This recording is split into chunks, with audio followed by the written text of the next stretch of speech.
एक बात बताएंगे पहले कि सबने ये चैप्टर पढ़ लिया कि नहीं पहले से? यस सर, पहले सबने के 3 लेक्चर आपने बोले यस थे। सर। मुकुल जल्दी जल्दी बोलना, बिल्कुल जो मैं बोलूंगा। मुकुल पढ़ लिया चैप्टर? हाँ सर, पढ़ लिया। पढ़ लिया। आदित्य?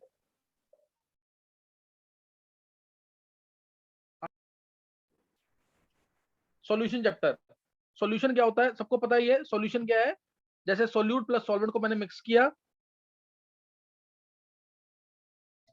तो क्या बनेगा? सोल्यूट एक से ज्यादा भी होते हैं तो क्या बनेगा? सॉल्यूशन। और इसको हम बोलते हैं homogeneous mixture of two or more non reacting substances. It is a homogeneous mixture of two or more non reacting substances. सही ना? तो ये ध्यान रखना इसके अंदर। अब जब यहाँ पे सोल्यूट प्लस सॉल्वेंट क्या बनता है? सॉल्यूशन। मैंने जैसे 4 ग्राम नमक डाला 100 ग्राम पानी के अंदर, तो यहाँ पे नमक यानी NaCl जो है वो क्या है? सॉल्यूट। और 100 ग्राम वाटर क्या है? सॉल्वेंट। टोटल मिलाकर 104 ग्राम क्या हो जाएगा? सॉल्यूशन। इसीलिए mass of solute plus mass of solvent is equal to mass of solution होगा। Mass of solute plus mass of solvent क्या होगा? Mass of solution. Volume of solute plus volume of solvent equal to क्या होगा? Volume of solution. लेकिन क्या ये true होगा? Density of solute plus density of solvent? No sir. हाँ, ये कभी ट्रू नहीं होगा। ध्यान रखना इस चीज का। क्यों ट्रू नहीं होगा ये? तो क्योंकि मास और वॉल्यूम एक्सटेंसिव प्रॉपर्टीज है और डेंसिटी इंटेंसिव है, उसको ऐसे ऐड नहीं कर सकते डायरेक्टली। हाँ, डेंसिटी इंटेंसिव है, therefore this can not be true. ये ट्रू नहीं होगा कभी भी। ध्यान रखना इस चीज का। फिर तुमने पढ़ा होगा इसके अंदर types of solution. Types of solution में मैं क्वेश्चन पूछ रहा हूँ, जिसने उसी वक्त आंसर दिया उसने पढ़ा है। देखना नहीं कॉपी में। जैसे मैंने बोला लिक्विड इन गैस, एग्जांपल दो। ह्यूमिडिटी। ह्यूमिडिटी या मॉइस्चर? क्लाउड्स। हाँ हाँ, बिल्कुल सही है। बिल्कुल सही है। Liquid in gas, clouds best example है। लेकिन क्लाउड्स में क्या करते हैं हम इसको ना कोलाइडल सॉल्यूशन भी मान सकते हैं। आगे मैं पढ़ाऊंगा टाइप्स ऑफ कोलाइडल सॉल्यूशन। जैसे ये भी टाइप्स ऑफ ट्रू सॉल्यूशन है। ट्रू सॉल्यूशन के टाइप्स टोटल 9 है। टोटल 9 टाइप्स के ट्रू सॉल्यूशन है। ऐसे ही हम आगे पढ़ेंगे कोलाइडल सोल्ट सरफेस केमिस्ट्री में, तब उसमें 8 टाइप्स आएगा। गैस इन गैस नहीं आएगा। गैस इन गैस नहीं आएगा। नेक्स्ट दिया मैंने जैसे गैस इन सॉलिड, एग्जांपल बोलो। डस्ट। एरोजेल। नहीं। ये ऋषि हाइड्रोजन ऋषि ट्रैप हो जाती है। Yes sir. हाँ, गैस इन सॉलिड यानी बेस्ट एग्जांपल्स का जो है हाइड्रोजन इन प्रेजेंस ऑफ निकल, जिसको मैंने बताया होगा, या hydrogen in presence of platinum या पैलेडियम, जिसको हम क्या बोलते हैं? ओक्लूजन भी बोलते हैं। when gas is adsorbed on the surface of metals, clear? gas is adsorbed on the surface of metals, तो इसको occlusion भी बोलते हैं। समझिए। लिक्विड इन सॉलिड का एग्जांपल दो। Liquid in solid. The hydrated salts. हाँ, बिल्कुल सही है। हाइड्रेटेड सॉल्ट जैसे CuSO4.5H2O, इसको हम क्या बोलते हैं? Blue vitriol. ब्लू विट्रियोल पता है ना ये? जैसे Yes, sir. MgSO4.7H2O, इसको बोलते हैं एप्सम सॉल्ट। एप्सम, ये सब 9 टेंथ में पढ़ा होगा तुमने ढंग से। ZnSO4.7H2O, white vitriol. White vitriol. ये दोनों क्या है? आइसोमॉर्फ्स। ये दोनों क्या है? आइसोमॉर्फ्स, यानी जिसमें सेम क्रिस्टलाइन फॉर्मूला हो, एनायन का स्ट्रक्चर जो है वो सेम हो। अच्छा, ये आ गया। इसके अलावा मोस्ट इंपोर्टेंट एग्जांपल जो आगे पढ़ाऊंगा अभी तुम्हें, ग्लोबर्स सॉल्ट Na2SO4.10H2। ये क्या है? ग्लोबर्स सॉल्ट, GLAUBERS, पढ़ा है ना ये? Yes sir. हाँ, Yes, sir. तो ये एग्जांपल, ये बताने की जरूरत तो नहीं है, कर लोगे ना ये? Yes sir. Yes, sir. जितना इसमें टाइम सेव करोगे ना तुम, उतना न्यूमेरिकल्स में टाइम मिल जाएगा और उतना फायदा होगा, सिलेबस जल्दी कवर होगा। इसलिए पढ़ के जरूर रखना, टाइम वेस्ट नहीं करना बिल्कुल भी।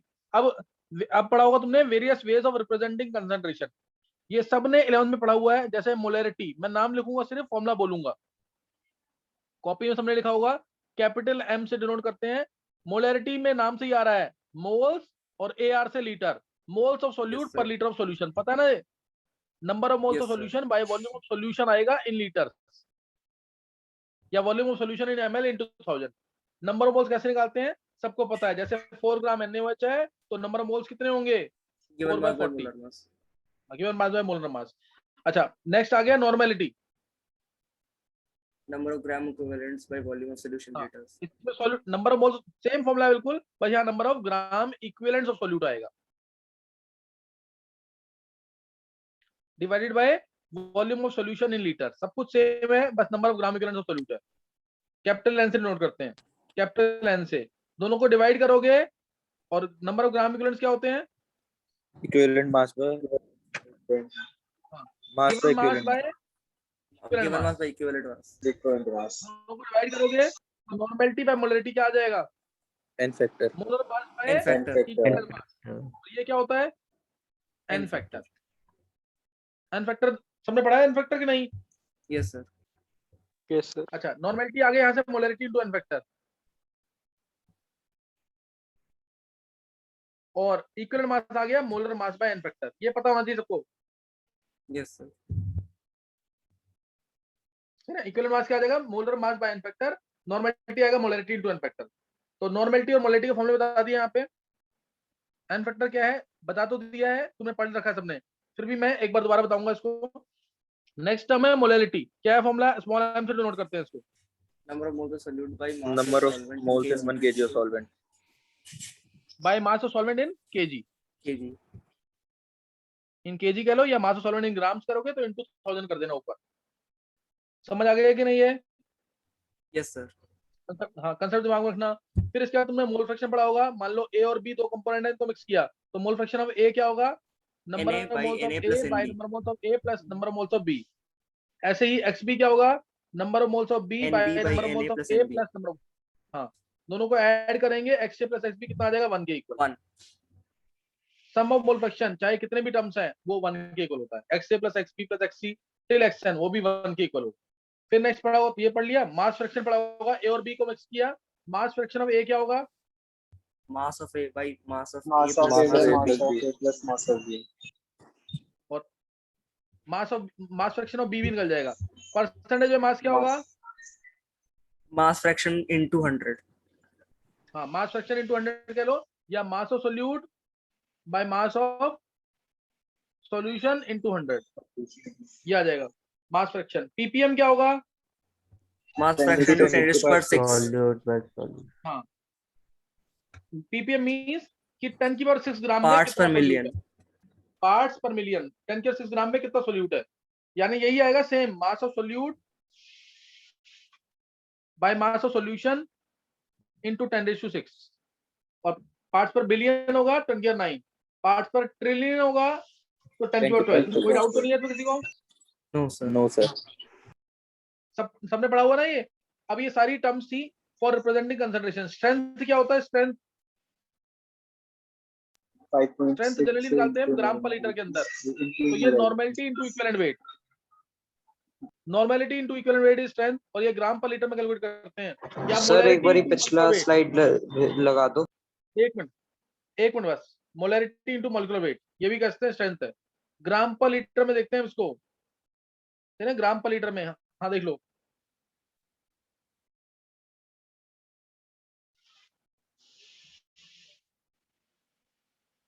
जितने चैप्टर मेरे पास डायरेक्ट है, चैप्टर तुम्हें मिलेगा एक एक लेक्चर करके, वो जरूर पढ़ते हैं ना, उसी समय टाइम खत्म करते हो तो बहुत सी बात है। जैसे अभी शांक का एक लेक्चर छूट गया है, छूटना नहीं चाहिए किसी का भी, पहले से पढ़ के रखो, क्लास में आओ तो न्यूमेरिकल्स में आंसर करोगे, कॉन्फिडेंस बढ़ जाएगा, इसलिए उसको जरूर करके रखना। थ्योरी वाला पार्ट, न्यूमेरिकल्स भी प्रैक्टिस जितना कर सकते हो कर लेना प्रैक्टिस। हाँ कर लिया नोट, मैं बीच बीच में सेम न्यूमेरिकल्स दूंगा चेक करने के लिए कि तुम लोगों ने किया है कि नहीं किया है, देख के मत बोलना बिल्कुल भी बस। नेक्स्ट आ गया, स्ट्रेंथ बता दिया। अब ये थे various ways of presenting concentration. अब इसका बहुत इंपॉर्टेंट क्वेश्चन, बोर्ड के लिए इंपॉर्टेंट, मोलैलिटी या मोल फ्रैक्शन को प्रेफर क्यों करते हैं ओवर मोलैलिटी और नॉर्मेलिटी इन मेजरिंग कंसंट्रेशन? आंसर याद है किसी को? सर क्योंकि टेम्परेचर का इफेक्ट नहीं होता मोलैलिटी मोल फ्रैक्शन और मास फ्रैक्शन पे। हाँ, अगर तुम मोलैलिटी देखोगे या मोल फ्रैक्शन देखोगे या मास फ्रैक्शन देखोगे, इन तीनों के अंदर सिर्फ मास इन्वॉल्व होंगे, सॉल्यूट का हो सॉल्वेंट का हो किसी का भी, सिर्फ मास इन्वॉल्व होंगे। और मास पे टेम्परेचर का इफेक्ट नेग्लिजिबल होता है, बहुत कम होता है, मास चेंज नहीं होता टेम्परेचर से। लेकिन मोलैरिटी देखोगे या नॉर्मलिटी देखोगे तो नीचे आता है volume of solution litre, volume में सिग्निफिकेंट चेंज आता है विद टेम्परेचर, टेम्परेचर बढ़ेगा तो वॉल्यूम बढ़ेगा, इसलिए मोलैरिटी और normality will decrease, they both will decrease with rise in temperature. Paper में इसी तरह से क्या आना है, इसी तरह से क्या ना है कि मोलैलिटी, मोल फ्रैक्शन और mass fraction involves mass on which temperature has no significant effect, so they are independent of temperature, almost independent. Whereas in case of molarity and normality, which involves volume of solution, therefore with rise in temperature volume will increase, hence their values, that is molarity or normality, will decrease with rise in temperature. ये सबने किया हुआ है ना? Yes sir. किसी को बताने की जरूरत तो नहीं है दोबारा? देखो No, यहाँ sir. पे हम टाइम सेव कर रहे हैं, मैं लिखवा नहीं रहा हूँ तुम्हें, लिखवा नहीं रहा हूँ तो तुम्हें मतलब टाइम सेव हो जाएगा तुम्हारा, इससे जल्दी होगा चैप्टर, इसलिए जरूर करके लिखना। मैं दोबारा दोबारा रिक्वेस्ट कर रहा हूँ इस चीज के लिए, ये काम जरूर करके रखना। फिर अब नेक्स्ट टाइम आ गया जो हमने पढ़ा था एन फैक्टर। एन फैक्टर सही ना? एन फैक्टर क्या है? टोटल पॉजिटिव चार्ज और total negative charge present in one mole of the compound. Total positive charge, ये मैंने मोल कंसेप्ट में बहुत डिटेल में पढ़ाया हुआ है, तुमने पढ़ा हुआ ना ये टोटल पॉजिटिव चार्ज और total negative charge in one mole of the compound. और अगर एसिड या बेस है तो रिप्लेसेबल H प्लस आयंस कितने हैं या रिप्लेसेबल OH आयंस कितने हैं। जैसे अगर मैं तुमसे पूछूं H2SO4 का एन फैक्टर कितना है, 2. क्या बोलेंगे? 2. 2H प्लस आया और SO4 2 नेगेटिव, तो 2 प्लस है 2 नेगेटिव, तो it's n factor is 2, by default n factor will be 2। लेकिन अगर मैं इसकी रिएक्शन दे दूं, स्ट्रक्चर इसका ये है, इसके लिए ऑक्सो एसिड के स्ट्रक्चर चाहिए, ये भी एक्टिव हाइड्रोजन, ये भी एक्टिव हाइड्रोजन, दो एक्टिव हाइड्रोजन है इसके पास, तो एन फैक्टर इसका 2 हो सकता है। अब अगर मैंने रिएक्शन दे दी, suppose NaOH plus H2SO4 gives Na2SO4,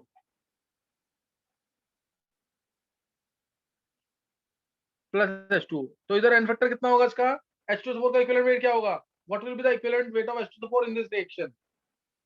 equivalent weight of H2SO4 in this reaction?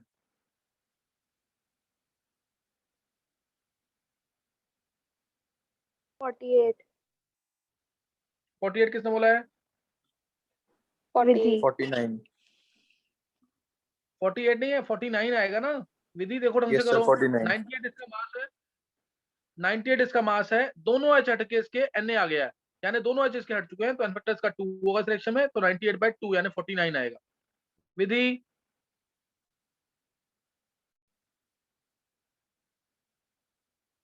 थोड़ा सा ध्यान से देना है, गलत नहीं बोलना है। एन फैक्टर इसका 2 आएगा। नेक्स्ट बोला मैंने, अगर तुम्हें यहाँ पे सपोज नेक्स्ट दिया मैंने तुम्हें यही रिएक्शन है H2SO4 प्लस NaOH दिया मैंने, NaHSO4 प्लस H2O, तो एन फैक्टर कितना है? 98. 98. 1 n factor 1. Equivalent weight. हाँ, अब इसके H2SO4 के 2 H थे, अब एक ही H हटा, जैसे ये वाला H हट गया, एक H हटा और एक H हट के क्या आ गया? Na आ गया, तो इसलिए यहां से यहाँ चेंज चेक कर लो बस, तो एन फैक्टर कितना आ जाएगा इसका? 1. 1। कोई डाउट? No sir. तो इस चीज को ध्यान रखना कि कैसे निकालना है एन फैक्टर, सही ना? एक दो एग्जांपल और लेके फिर आगे करते हैं। अब जैसे मैंने दिया चलो ये ले लेते हैं, H3PO4 प्लस NaOH, ये लिया। अभी H3PO4 का एन फैक्टर कितना है? 3. 2. H3PO4 का एन 3. फैक्टर कितना होता है? 3. 3. 3. 3 है। स्ट्रक्चर इसका ये है, जितने H है ना उतने OH होते हैं हमेशा, बस 2 या 3 कंपाउंड में एक्सेप्शन है। एन फैक्टर इसका 3 है। अब मैंने रिएक्शन की और मैंने लिखा Na2HPO4 प्लस H2O। अब बताओ इसका इक्विवेलेंट वेट क्या होगा H3PO4 का?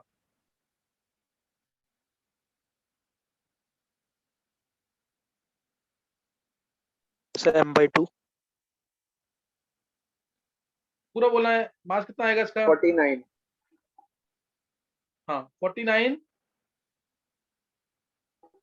49. कैसे आया? 98 डिवाइड बाय 2, क्योंकि इसमें 3 Yes H sir. से 49. 3 H से 1 H बचा, तो एन फैक्टर इसका हो गया 2, तो 49 आ जाएगा। कोई डाउट? Nice. Okay. आगे समझ के नहीं है? अब जैसे मैंने बोला H3BO3 इसका एन फैक्टर कितना होता है? 1. 1. सबने पढ़ा है ना ये? Yes sir. Yes sir. क्योंकि ये एक H2O में से या NaOH कोई भी रिएक्शन कराई मैंने, सपोज एसिड से बेस से रिएक्शन कराई, इसकी बोरिक एसिड है ये NaOH के साथ, तो क्या बनेगा NaBOH4। एसिड वो होता है जो H+ आयंस लूज करे या OH आयंस को एक्सेप्ट करे, तो इसने एक OH आयंस को एक्सेप्ट कर लिया क्योंकि इसका ऑक्टेट कंप्लीट नहीं था, इसलिए इसका इन्फेक्टर 1 है, ध्यान रखना चीज का, इन्फेक्टर H3 बोरिक एसिड का 1 है। ऐसे H3PO3 ले लिया तो 2. So इसका 2 होगा। हाँ, इसमें 2 एक्टिव हाइड्रोजन है सिर्फ, ये देखो, और ये H जो डायरेक्टली अटैच्ड है एलिमेंट के साथ, ये रिड्यूसिंग नेचर का होता है, ध्यान रखना चीज का। इसी वजह से ये ऑक्सो एसिड रिड्यूसिंग नेचर का है, because of presence of element hydrogen bond. Element hydrogen bond की वजह से कौन से नेचर का है, रिड्यूसिंग नेचर का। कोई डाउट तो नहीं है? No, sir. हाँ, H3PO3 में मैंने डाल दिया NaOH और बनाया NaH2PO3। अभी एन फैक्टर कितना है इसका, और इक्विवेलेंट वेट कितना होगा इसका? 82. हाँ, 82/1, एक ही H है इसका, एन फैक्टर 1। समझ आ गया कि नहीं? Yes sir। हाँ, तो ये स्पेशली H3PO2 का एन फैक्टर कितना होता है? H3PO3 जो था, 1। तो इसका 1 One. होगा। हाँ, ये था H3PO3। Phosphonic acid. Phosphonic acid H3PO3 है, ये बार नीट में पूछा हुआ है, फॉस्फोनिक एसिड। और ये फॉस्फिनिक एसिड, फॉस्फिनिक, ये फॉस्फोनिक है और ये फॉस्फिनिक के ऊपर, इसको हम फॉस्फोरस एसिड भी बोलते हैं, फॉस्फोरस एसिड। और इसको हाइपोफॉस्फोरस एसिड, नाम याद रखना, ये ऑक्सो एसिड में लास्ट ईयर तो मैंने कराया हुआ, दोबारा कराऊंगा इस साल। हाइपोफॉस्फोरस एसिड है H3PO2, H3PO3 है फॉस्फोरस एसिड। दूसरे नाम जरूर करने इनके, ये फॉस्फिनिक है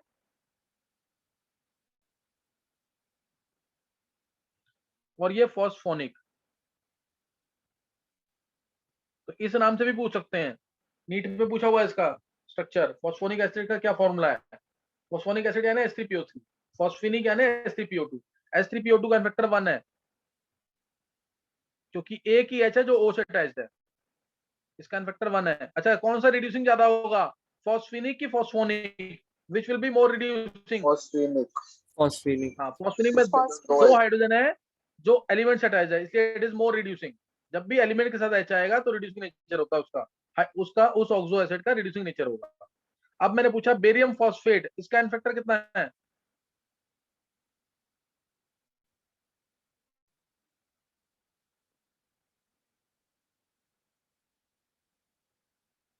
बोलो।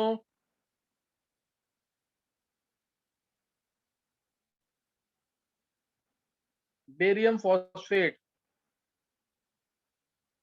कितना है इसका एन फैक्टर या इक्विवेलेंट वेट कह लो?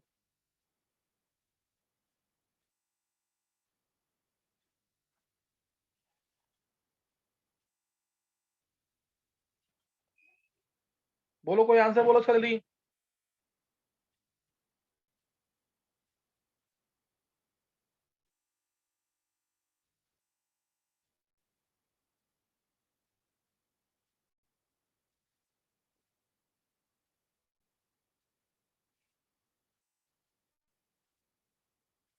वंशिका बोलो।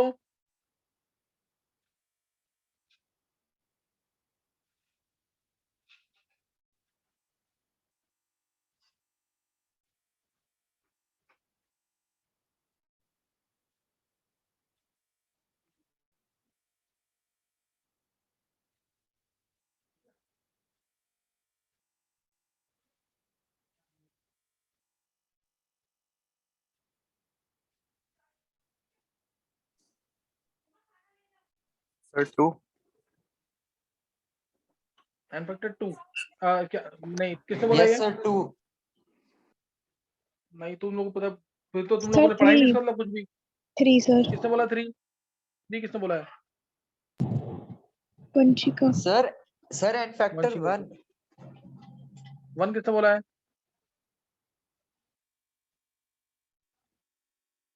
ऋषि, Sir मैंने बोला समर्थ. समर्थ। तुम लोगों ने बिल्कुल पढ़ाई नहीं। ये नंदिनी, तुम बोलो इन्फेक्टर इसका।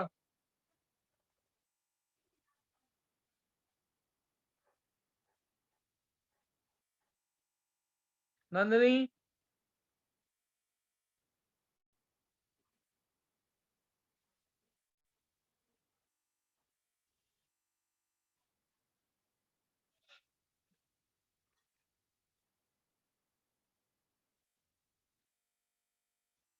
अनन्य बोलो एन फैक्टर इसका।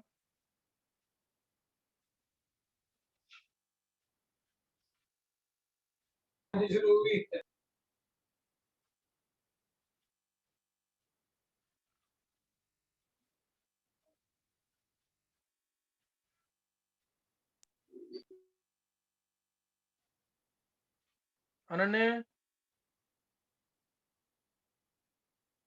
सर मैं एक और बारी बोलूं सर, H3PO3 का 2 n फैक्टर। H3PO3 का मैंने पूछा ही नहीं है।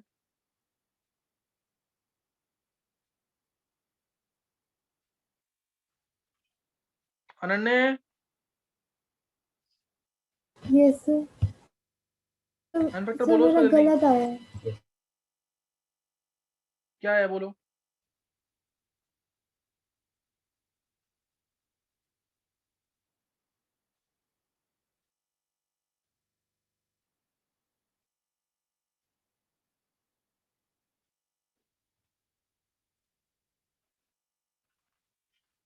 सर 6। किसने बोला ये? सर विधि वर्मा। विधि इतना टाइम लगता है एक आंसर देने में, छोटा सा। बोलो फॉर्मूला क्या है इसका? पूरी क्लास को नहीं पता, बताओ वेरिएबल फॉस्फेट का फॉर्मूला। Ba3PO4 whole twice। हाँ Ritika yes sir. Sir formula नहीं पता फॉर्मूला ये? पता था, इन फैक्टर समझ नहीं आ रहा था। सर भेजा था। बोला करो। Ba3PO4 ट्वाइस है, ये पूरा टूटेगा 3Ba2 प्लस में प्लस 2PO4 3 नेगेटिव में। इसके अलावा तुम ढंग से नहीं पढ़ रहे। तो 3 इंटू प्लस 2 प्लस 6 यहाँ पे है, प्लस 6 यहाँ पे है। एन फैक्टर इसका 6 है। नहीं समझ आया ये?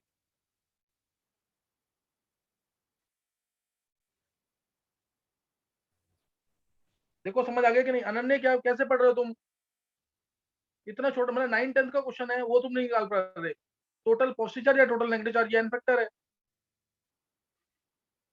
Ba3PO4 ट्वाइस, ये समझ आ गया कि समझ भी नहीं आया अभी?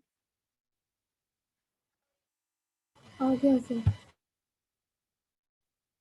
किसी को कोई डाउट इसमें?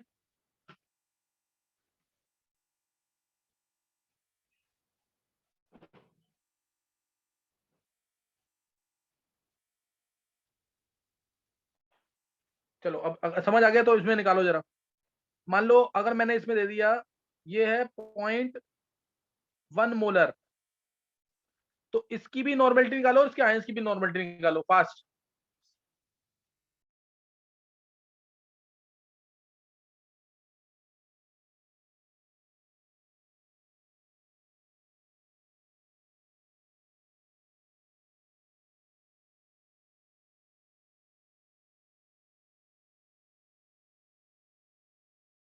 Sir, Ba3PO4 whole twice to the 0.6.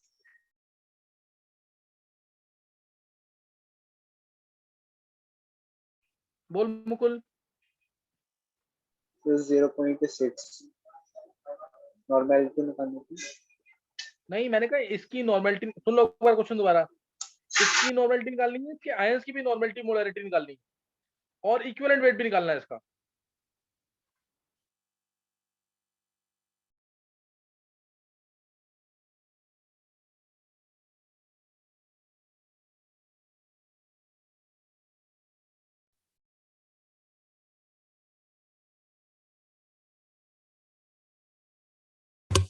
Sir equivalent weight 100.34।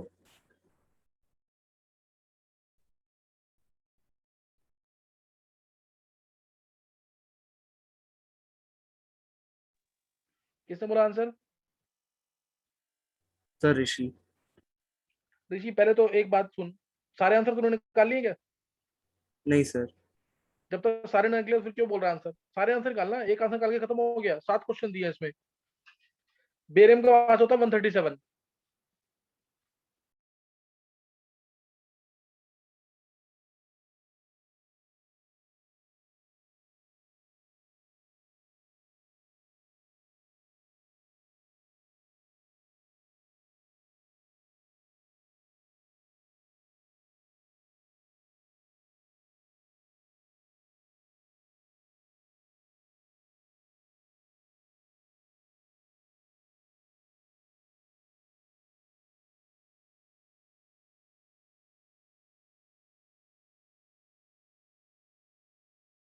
Sir phosphorus का कितना वेट होता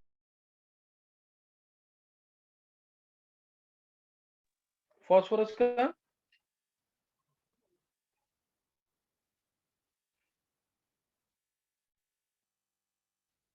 फॉस्फोरस का वेट सबको पता होना चाहिए 31 है।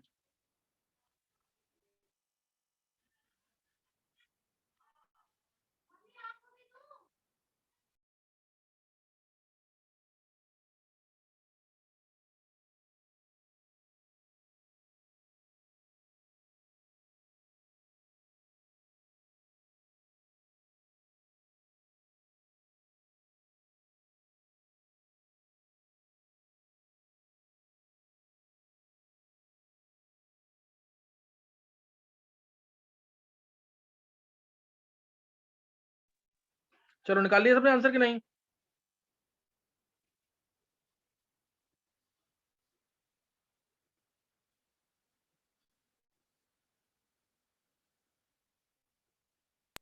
सर निकाला इक्विवेलेंट आंसर कि वेट नहीं? क्या सर इक्विवेलेंट वेट क्या 168 आ रहा है 168 पॉइंट समथिंग। समर्थ तू इतने गंदे गंदे आंसर दे रहा है ना, पता नहीं क्या बोल रहा है, मेरे को तो समझ नहीं आ रहा। तूने इसका इन्फेक्टर बोला 1 है बेरियम फॉस्फेट का, पता नहीं क्या आंसर बोल रहा है तू। देखो जरा, Ba3PO4 होल ट्वाइस, ये टूटेगा 3Ba2 प्लस में सर प्लस PO4 3 नेगेटिव। अब आंसर सुनेंगे, किसी का सही नहीं है अभी आंसर। सर देखो ये, हाँ बोलो। सर बेरियम का नॉर्मेलिटी 1.8 और PO4 का 1.2 आ रहा है, और बेरियम का इक्विवेलेंट वेट 68.5। बेरियम का इक्विवेलेंट मैंने पूछा ही नहीं है। ऋषि तू क्या आंसर कर रहा है? आंसर नोट करेंगे एक बार एक क्वेश्चन का। बेरियम फॉस्फेट है 0.1 मोलर, एन फैक्टर इसका 6 है, तो इसकी नॉर्मेलिटी हो गई 0.6। कोई डाउट इसमें? पहले फर्स्ट पार्ट में कोई डाउट है किसी को? No sir, no sir. अब देखो जरा, ये 0.1 मोलर है, ध्यान देना, ये 0.1 मोलर है, 1 मोल से 3 मोल मिल रहे हैं, तो ये होगा 0.3 मोलर। 1 मोल से मिल रहे हैं 2 मोल, तो ये होगा 0.2 मोलर। इसमें किसी को कोई डाउट? No sir. ये आ गया है। अब देखो जरा, अब बेरियम का एन फैक्टर कितना है? बेरियम का एन फैक्टर पूछ रहा हूँ, नॉट बेरियम फॉस्फेट। बेरियम का एन फैक्टर कितना है?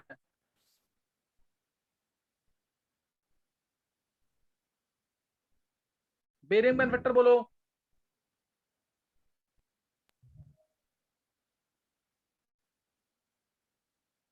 नहीं पता। देखो बेरियम का इन्फेक्टर 2 है, 1 मोल आयन के लिए इन्फेक्टर कितना होगा? ये 3 मोल है ना, हमेशा इन्फेक्टर चेक करते हैं for 1 mole of the ion और कंपाउंड, तो इसका इन्फेक्टर 2 है। फॉस्फेट का इन्फेक्टर कितना है? 3. 3। तो अब इसका इन्फेक्टर 2 है, तो 0.3 इंटू 2 यानी 0.6 आ जाएगा ये। यस इसका इन्फेक्टर 2 है, तो 0.2 इंटू 3 यानी 0.6 आ जाएगा। नहीं समझ आया नॉर्मल में?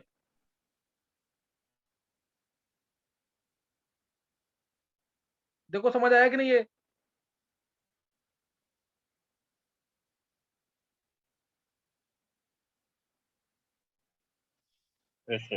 Yes sir. देखो अब ये नॉर्मेलिटी यहां से समझ आ जाना चाहिए कि नॉर्मेलिटी कंपाउंड की या आयन की हमेशा सेम रहती है, मोलरिटी चेंज होगी। और ये बता दिया मैंने तुम्हें।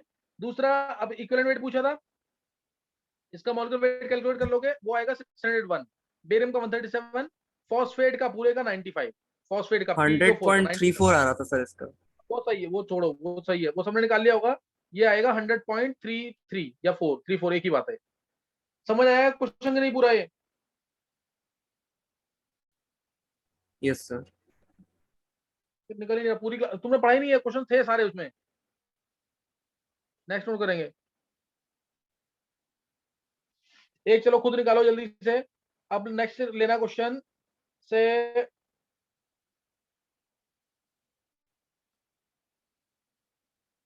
चलो ये ले लो, say aluminium phosphate, aluminium sulphate लो, aluminium sulphate, aluminium sulphate 1.2 normal है, सारी डिटेल निकालो।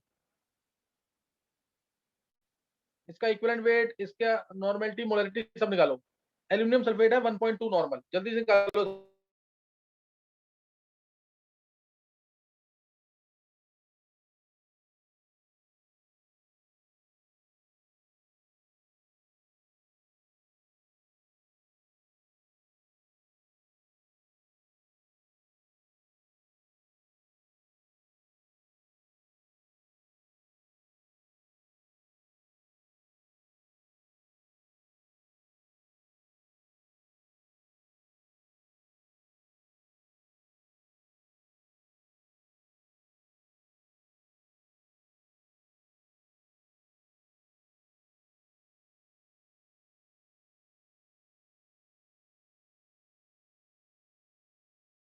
सर मोलैरिटी निकालनी है ना?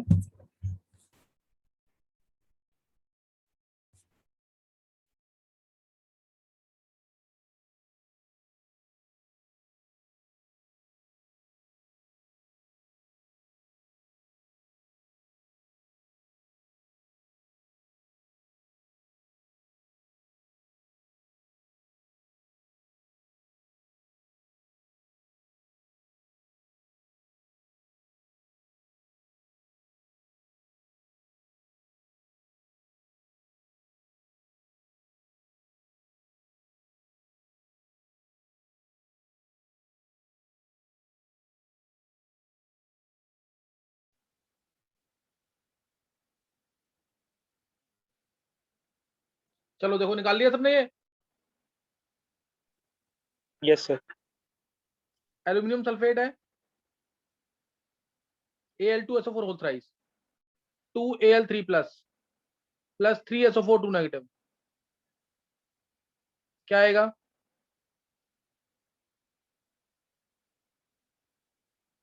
वन पॉइंट टू नॉर्मल है, तो एन फैक्टर इसका 6 है, क्योंकि 2 इंटू 3 0.2 6, 3 इंटू 2 6, तो ये आ गया 0.2 मोलर। नॉर्मल तो सेम ही रहना है, 1.2 नॉर्मल 1.2 नॉर्मल। अब मोलर निकालना है, तो 1 मोल 0.4 से 2 मोल तो 0.4, 1 मोल से 3 मोल तो 0.3, 0.6 0.6 सर, आएगा, 0.6 आएगा, 0.6 0.6 है ना। 1 से 3 है तो 0.2 से इक्विवेलेंट 0.6, वेट इज समझ आया? Equivalent इक्विवेलेंट weight वेट क्या आएगा? 57 इक्वल 57 हाँ, एल्यूमिनियम का 27 इंटू 254, और सल्फेट पूरा होता है 96, 96 इंटू 3 288, 288 प्लस 54 342। एक बार चेक कर लेना, 342। यस सर, 5 में 6 यस सर, तो 342 57 आ जाए। समझ आया कि नहीं? Yes sir. ये इजी क्वेश्चन है, सबको आने चाहिए ये। और ये पार्ट जरूर आना चाहिए, कुछ भी ना समझ आए ये पार्ट जरूर समझ आना चाहिए, ये वाला नॉर्मेलिटी को मोलरिटी में कन्वर्ट करना। ये तो बहुत कम पूछते हैं, ये एंट्रेंस लेवल पे पूछ लेंगे तो बात अलग है, नहीं तो ये पार्ट जरूर आना चाहिए, इसमें गलती ना हो, ना इस वाले पार्ट में गलती हो। और एक आगे सिखाऊंगा मैं आई की वैल्यू, वेंट ऑफ फैक्टर, जितने आयंस है वो वेंट ऑफ फैक्टर होता है 1 मोल के लिए, वो होगा 5, 2 + 3 5 वेंट ऑफ फैक्टर।